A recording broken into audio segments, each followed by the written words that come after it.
Welcome to my YouTube channel. आज मैं आपको क्लास 10th के लिए सबक नंबर 21 के सभी MCQs की 100% तैयारी करवाऊंगी। बाकी के सभी चैप्टर्स के MCQs आपको चैनल की प्लेलिस्ट में मिल जाएंगे, आप वहां से जाकर देख सकते हो। तो पढ़ना स्टार्ट करते हैं। सबक नंबर 21 एक नज़्म है। नज़्म का नाम है ओ देश से आने वाली बता। इसके शायर हैं अख्तर शेरानी। तो सबसे पहले अख्तर शेरानी के बारे में पढ़ेंगे, फिर नज़्म से मुतालिक अहम सवालात समझाऊंगी और फिर लास्ट में नज़्म किसे कहते हैं ये समझाऊंगी, क्योंकि एग्ज़ाम में भी ज़रूर पूछा जाएगा नज़्म से मुतालिक सवाल जवाब आपसे। सवाल नंबर 1, अख्तर शेरानी की पैदाइश कब हुई? 1904 या 1905? तो अख्तर शेरानी की पैदाइश 1904 में हुई। अख्तर शेरानी का इंतकाल कब हुआ? 1947 या 1948? तो अख्तर शेरानी का इंतकाल 1948 में हुआ। अगला सवाल है, अख्तर शेरानी का असल नाम क्या था? दाऊद खां या दिलावर खां? तो अख्तर शेरानी का असल नाम था दाऊद खां। अगला सवाल है, अख्तर शेरानी किसके बेटे थे? अल्ताफ़ हुसैन हाली के या हाफिज़ मोहम्मद खां शेरानी के? तो अख्तर शेरानी हाफिज़ मोहम्मद खां शेरानी के बेटे थे। अख्तर शेरानी कहाँ पैदा हुए थे? टोंक में पैदा हुए थे। अख्तर शेरानी ने तालीम कहाँ से हासिल की थी? लाहौर या सियालकोट? तो अख्तर शेरानी ने सियालकोट से तालीम हासिल की थी। अख्तर शेरानी के वालिद लाहौर के किस कॉलेज के उस्ताद थे? ओरिएंटल कॉलेज या लाहौर कॉलेज? तो अख्तर शेरानी के वालिद ओरिएंटल कॉलेज के उस्ताद थे। अगला सवाल है, अख्तर शेरानी ने लाहौर के कई मशहूर अदबी रिसालों में अख्तर शेरानी ने लाहौर के कौन से अदबी रसाइल में इदारती फ़राइज़ अंजाम दिए थे? कौन कौन से थे रिसालों के नाम? हुमायूं, ख़यालिस्तान, शहकार और इंतखाब। ठीक, हुमायूं, ख़यालिस्तान, शहकार और इंतखाब। अगला सवाल है, अख्तर एक देश शायर थे, उन्होंने गज़लें और नज़में दोनों कहीं, रोमानी या फिर तल्ख़? तो अख्तर एक रोमानी शायर थे। अगला सवाल है, अख्तर शेरानी की नज़मों का दूसरा मौजू क्या था रोमानियत के अलावा? हुब्बुल वतनी या देहाती ज़िंदगी? तो अख्तर शेरानी की नज़मों का दूसरा मौजू था हुब्बुल वतनी, वतन से मोहब्बत। अगला सवाल है, अख्तर शेरानी के शायरी मजमूए कौन कौन से हैं? फूलों के गीत, सुबह बहार, नगमाए हरम, तैयोरे अवारा, अख्रिस्तान, ललाए तूर, शहरू और शबिस्तान। और देश से आने वाली बता नज़म के शायर कौन है? अख्तर शेरानी है। अख्तर शेरानी ने नज़म और देश से आने वाली बता में क्या बात बयान की है? परदेश की अपने मुल्क की मोहब्बत के लिए सवाल जवाब। परदेसी की अपनी मुल्क की मोहब्बत के लिए सवाल जवाब बताए हैं इसमें। अगला सवाल है, परदेसी देश से आने वाले से सबसे पहले किसके बारे में पूछता है? अपने साथियों का हाल या मुल्क का हाल?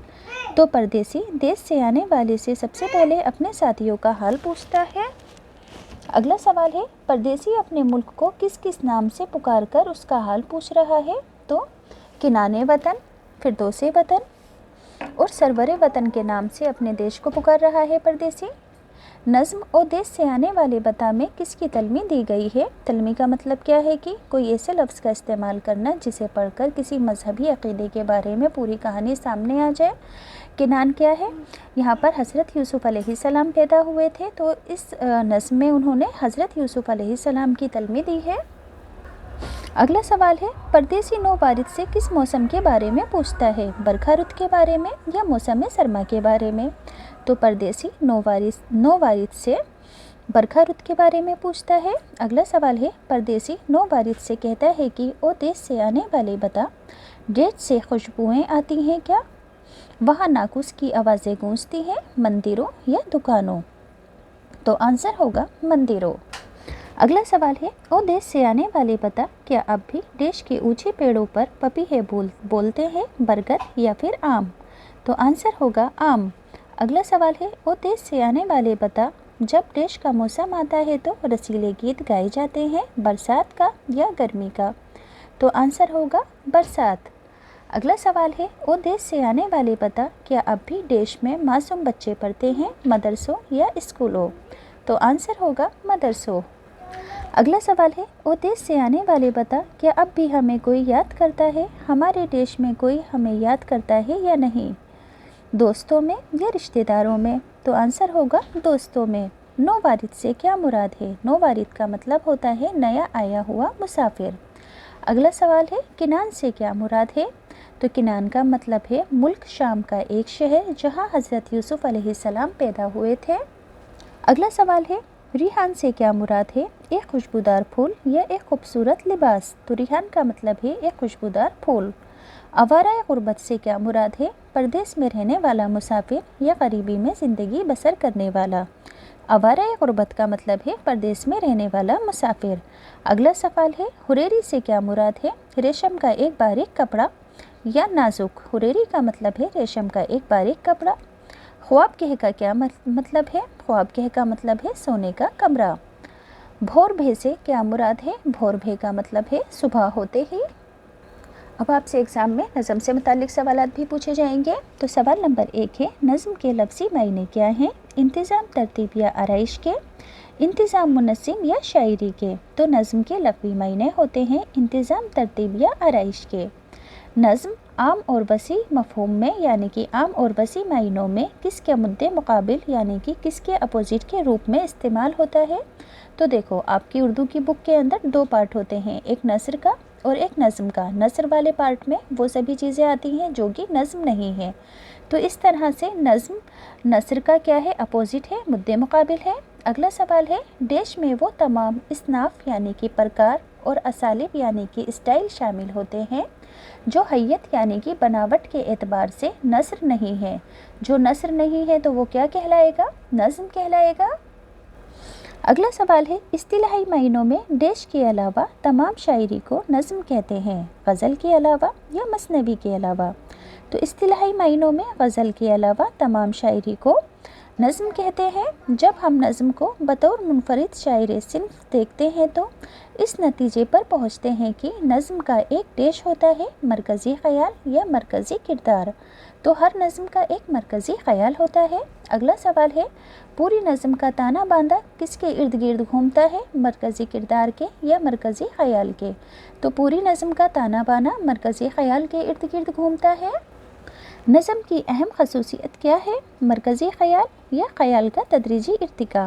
تو نظم کی اہم خصوصیت ہے خیال کا تدریجی ارتقاء۔ طویل نظموں میں خیال کا تدریجی ارتقاء واضح ہوتا ہے پر ڈیش نظموں میں واضح نہیں ہوتا ہے۔ مختصر یا خاص؟ تو تدریجی ارتقاء مختصر نظموں میں واضح نہیں ہوتا ہے۔ نظم کے لیے نہ حیت کی کوئی قید ہے اور نہ ہی موضوعات کی، تو آنسر ہوگا موضوعات، کسی بھی موضوع پر نظم لکھی جا سکتی ہے۔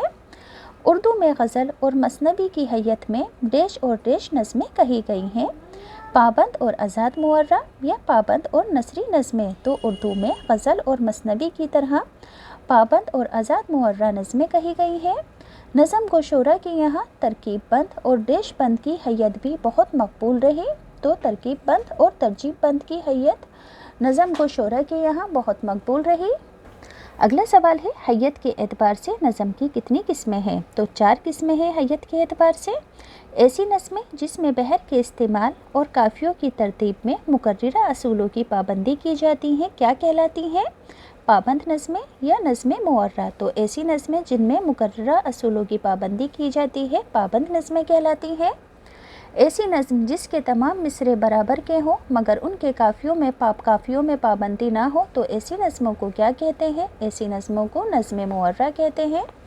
ایسی نظم جس میں نہ قافیوں کی پابندی کی گئی ہو اور نہ تمام مصروں کے ارکان برابر ہوں تو ایسی نظم کو کیا کہتے ہیں؟ معرہ نظم کہتے ہیں۔ ڈیش نظم چھوٹی بڑی نثری سطروں پر مشتمل ہوتی ہے۔ کون سی نظم؟ نثری نظم چھوٹی بڑی نثری سطروں پر مشتمل ہوتی ہے۔